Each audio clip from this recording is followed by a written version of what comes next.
Bonjour Walter Benjamin. Bonjour. Le 22 mars, il y a 2 ans, vous étiez à l'aéroport de Bruxelles et vous avez vu la mort en face. C'était les attentats de Bruxelles. Vous avez décidé de témoigner.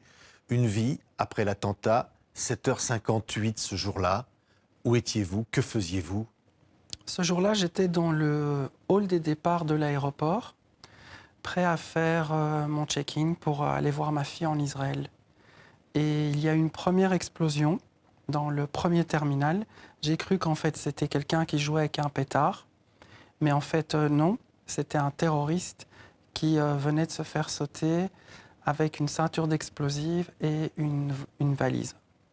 Vous voyez cette lumière. Oui. Vous n'avez pas le temps, dites-vous, de réagir, que soudain, un bruit strident retentit. Oui, en fait, il s'est passé exactement 9 secondes entre les deux explosions. Et le temps que je me rends compte qu'en fait, c'était un attentat, il y a un deuxième terroriste islamiste qui se fait sauter à plus ou moins 3 mètres de là où je suis. Je me retrouve à terre. Ma jambe droite a été déchiquetée. Donc, elle est en face de moi à quelques mètres. Moi, je suis assis, hébété, et on voit évidemment les lambeaux de corps. Ma jambe gauche est grièvement blessée à côté de moi. Il y a un monsieur qui est couché, qui n'a plus de tête. Sa tête a explosé. Et il y a une dame également qui était venue voir sa fille à Bruxelles. Elle est d'origine suédoise et elle est morte. Oui. Vous assistez à ces scènes d'horreur. Oui, c'est des et là, scènes vous de vous guerre. dites, ma vie est finie. Vous avez le visage de votre fille dans votre tête, puisque c'est elle que vous alliez voir, cette fille que vous aimez tant, Oui, Morane. exactement. Et ce qui est terrible, c'est que je perdais le contrôle sur ma vie, sur ce que je voulais faire. Et j'ai vu cette mort qui m'appelait, qui me disait « Viens vers moi, viens vers moi ». Et moi, je luttais contre ça, je ne voulais pas mourir.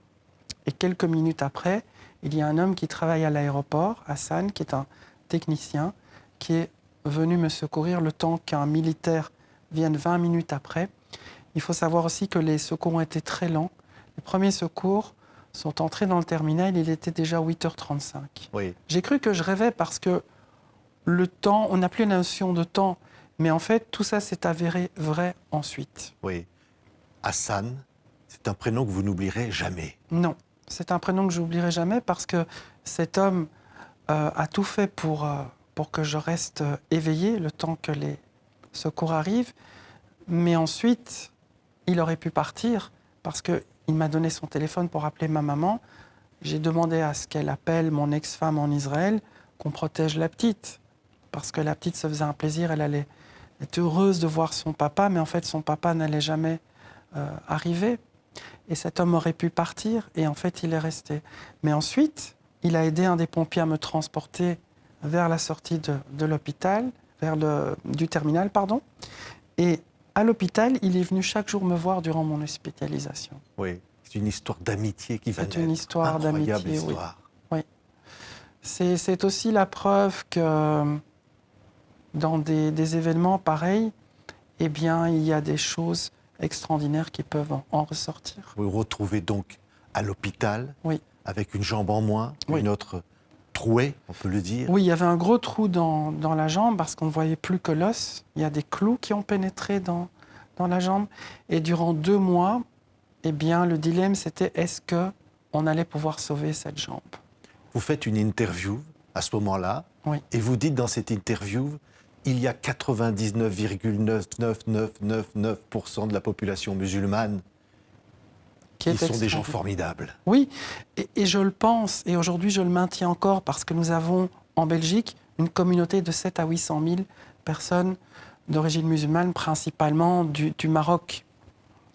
Et si on fait le calcul, eh bien effectivement, on a quoi? On n'a même pas 0,1% de cette population, je dirais, de cette communauté qui est mauvaise. Donc le chiffre ne parle que de lui-même. Et il faut savoir aussi que la population musulmane s'est retrouvée très mal après ces attentats. C'était un regard par rapport à elle, c'est aussi une sorte d'introspection de se dire mais c'est quelqu'un de notre communauté qui a fait ça. C'est quelqu'un qui est né à Bruxelles en Belgique, qui est quand même d'abord de nationalité belge, qui a semé la mort dans la ville, dans le pays, mais qui a figé la communauté musulmane. J'ai voulu tendre la main à cette communauté, mais j'ai voulu aussi qu'elle fasse son examen de conscience et de se dire, voilà, où est-ce que vous voulez vivre, dans quelle Europe vous voulez vivre, et vous voulez en faire partie aussi, c'est ça. Oui, et un homme qui s'appelle Oussama va vous contacter. Un jeune de Molenbeek, oui. Il s'occupe des jeunes à Molenbeek. Oui.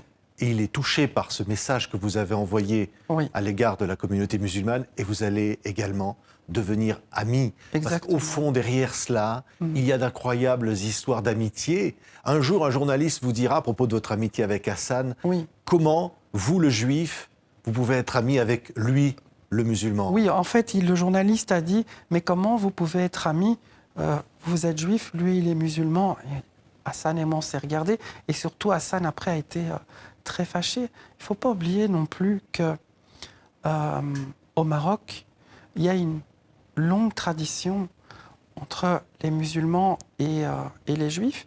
Il ne faut pas oublier, je le dis dans le livre, qu'à l'époque où le Maroc était sous protectorat français, le père d'Hassan II, donc le roi Mohamed V, a refusé que la France de Vichy donc, interfère, et il n'a pas voulu donner, vendu en tout cas ces Juifs à la France de Vichy. Il a dit, ce sont des Marocains.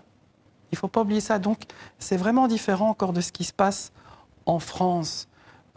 C'est pour ça que je dis que la population musulmane en Belgique, elle est majoritairement...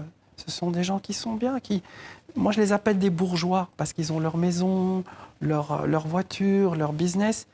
Et voilà, il ne faut pas oublier non plus qu'un an avant ces attentats, ce sont des gens de la communauté musulmane de Molenbeek qui ont tiré la sonnette d'alarme parce qu'ils entendaient des choses.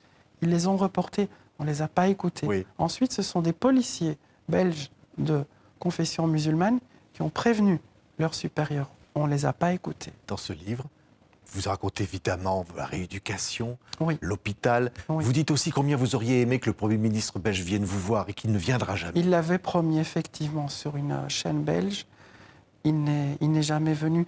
Mais je n'ai aucun ego, mais je voulais parler aussi au nom des autres victimes et lui montrer le mal qu'on a fait à la Belgique. On est des citoyens de ce pays. Et on est dans un déni parce qu'en fait, aujourd'hui, et c'est le sentiment que les autres victimes partagent, dont Mohamed El-Bachiri, qui a écrit ce fameux et merveilleux ouvrage, Le djihad de l'amour. On est devenus amis, lui et moi. Et d'ailleurs, il l'avait écrit sur sa page Facebook parce qu'il avait rencontré le ministre de la Justice il n'y a pas longtemps. Voilà, nous avons été abandonnés par l'État. On ne sait plus qui on est aujourd'hui.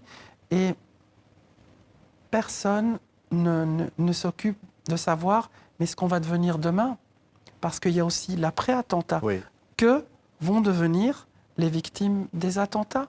On ne va quand même pas les laisser, je veux dire, dans un coin sur la mutuelle, la sécurité sociale, toute leur vie. Il n'y a pas de plan de réinsertion, il n'y a rien. Oui, le roi et la reine Mathilde viennent vous rendre visite parce que vous les contactez.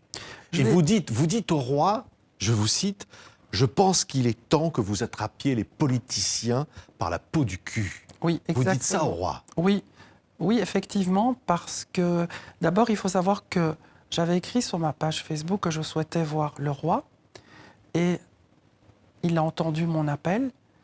Il m'a téléphoné dans ma chambre d'hôpital. Il m'a dit « Monsieur Benjamin, comment allez-vous » Il a été très à l'écoute. Il m'a dit « Je viens vous voir fin de semaine ». Et en fait, le mardi, on m'annonce que le roi et la reine arrivent. Et je lui ai dit « Oui, il est temps de prendre, le taureau par les cornes, de prendre ces politiciens, les asseoir et de leur dire « Les gars, la récréation, elle est terminée. On va faire quoi demain s'il y a un attentat devant une école, un parc d'attractions, que des enfants vont mourir ?» Il faut savoir que les gens vont perdre la raison. Et ça va être quoi? Mais ça va être la guerre civile dans les rues de Bruxelles. Tout simplement. Je pense qu'on est arrivé à un point où où il faut aujourd'hui ne plus être dans le déni. Et malheureusement, depuis le 22 mars, rien n'a changé.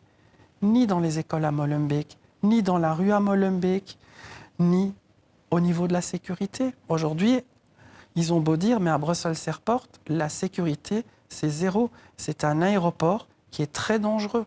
Je n'ai pas honte à le dire et je peux le prouver par A plus B. Il n'y a pas de sécurité. D'ailleurs, les policiers me le disent chaque fois qu'ils me voient à l'aéroport, parle pour nous parce qu'on ne nous écoute pas. Et comme ils n'ont pas le droit de parler, eh bien, forcément, ils doivent passer par quelqu'un. C'est un livre émouvant, Walter Benjamin. Je disais, il y a le visage de votre fille Morane. Oui. C'est celle qui vous aide à tenir finalement, Exactement. à survivre. Vous allez retrouver aussi l'amour à travers cette aventure. Vous allez faire des rencontres et puis vous allez retrouver une jambe. Vous allez finalement revivre. Au fond, c'est cette histoire aussi de force, finalement, de vie. Oui, parce que je pense que la vie est un cadeau. Le fait que je sois en vie aujourd'hui, que je puisse parler, entendre, regarder, je me dis, chaque minute aujourd'hui est importante. Il me faudra encore des années pour pouvoir remarcher effectivement d'une manière fluide, mais aujourd'hui, je suis debout. Et ce livre, c'est aussi un hommage aux femmes. Il y a ma fille, il y a les infirmières qui ont été comme des mamans pour moi, les médecins, et puis voilà, il y a ces histoires d'amour. Donc la femme est omniprésente et je pense que c'est très important de le souligner. Oui, j'allais dire, vous avez vu la mort en face, c'est le titre du livre. Et aujourd'hui, la vie est encore plus forte. La vie est quelque chose de très précieux, c'est un cadeau. Et aujourd'hui, chaque minute pour moi est importante. Oui. Moi, je suis du côté de la lumière et je pense que c'est très important de dire à ces gens qui veulent semer la mort, eh bien, ils ne gagneront jamais sur la vie. Parce que la vie, eh bien, c'est quelque chose de formidable. Merci Walter Benjamin, c'est un témoignage exceptionnel. Il s'appelle « J'ai vu la mort en face, une vie après l'attentat » publié aux éditions du Rocher. Nous étions ravis de vous accueillir aujourd'hui. Merci à vous.